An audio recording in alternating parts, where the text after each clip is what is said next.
প্রতিদিন আমরা ইংরেজি নিউজ পেপারের কিছু অংশ পড়ব। সেখান থেকে অন্তত 5টি ওয়ার্ডের সাথে পরিচিত হব। চলুন শুরু করি আমাদের আজকের পর্ব, learning vocabulary from English newspaper. আমরা আজকের নিউজের হেডলাইনটি পড়ে নিই। Truce ends, rivalry resumes. এখানে ট্রুস শব্দটির অর্থ হচ্ছে দুই পক্ষের চুক্তিতে কিছু সাময়িক সময়ের জন্য যুদ্ধবিরতি। ট্রুস এন্ডস মানে হচ্ছে যুদ্ধবিরতি শেষ হয়েছে। রাইভালরি এর অর্থ হচ্ছে প্রতিদ্বন্দ্বিতা। প্রতিদ্বন্দ্বিতা। রিজিউমস এর অর্থ হচ্ছে পুনরায় শুরু করা। তাহলে প্রতিদ্বন্দ্বিতা শুরু হয়েছে। পুরো বাক্যটির অর্থ এরকম: যুদ্ধবিরতি শেষ হয়েছে, প্রতিদ্বন্দ্বিতা শুরু হয়েছে। এই সংবাদটি আমরা ছবি দেখে বুঝতে পারছি এটা কোনো যুদ্ধের সংবাদ না, এটি একটি স্পোর্টস নিউজ। আমরা সংবাদের পরের অংশটুকু পড়ে নিই। From the edge of elimination. Edge অর্থ হচ্ছে প্রান্ত বা কিনারা। এলিমিনেশন শব্দের অর্থ হচ্ছে বাদ পড়া।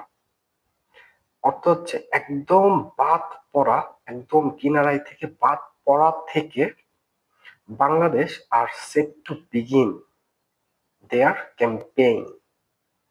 বাংলাদেশ তাদের ক্যাম্পেইন এর যাত্রা শুরু করেছে।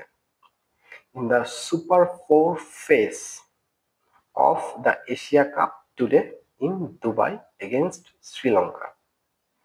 একটু ভেঙে ভেঙে বলি। আমরা দেখতে পাচ্ছি Bangladesh are set to begin their campaign. এখানে বাংলাদেশ সাবজেক্ট, তারপরে আর কেন হয়েছে? বাংলাদেশের পরে ইজ ভার্বটি হতে পারত।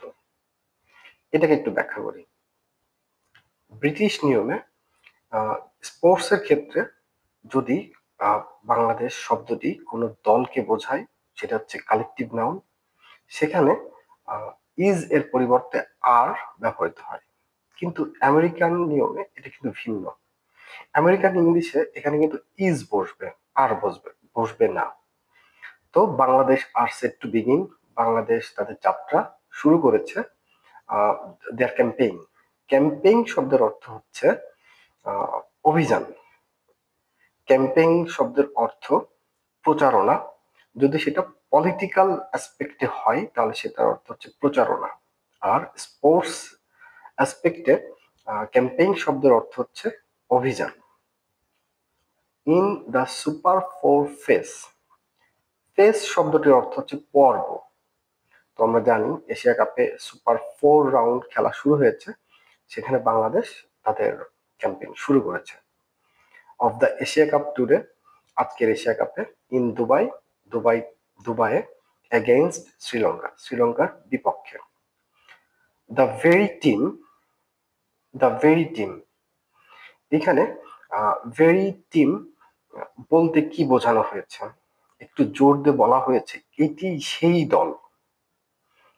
সেই দল দ্যাট, যারা, এখানে দ্যাট হচ্ছে প্রোনাউন হিসেবে ব্যবহৃত হয়েছে, যারা এনশিওরড নিশ্চিত করেছিল দেয়ার সার্ভাইভাল, তাদের টিকে থাকা, বাই ডিফিটিং হারিয়ে, অ্যান্ড নকিং আউট বাদ দিয়ে আফগানিস্তান।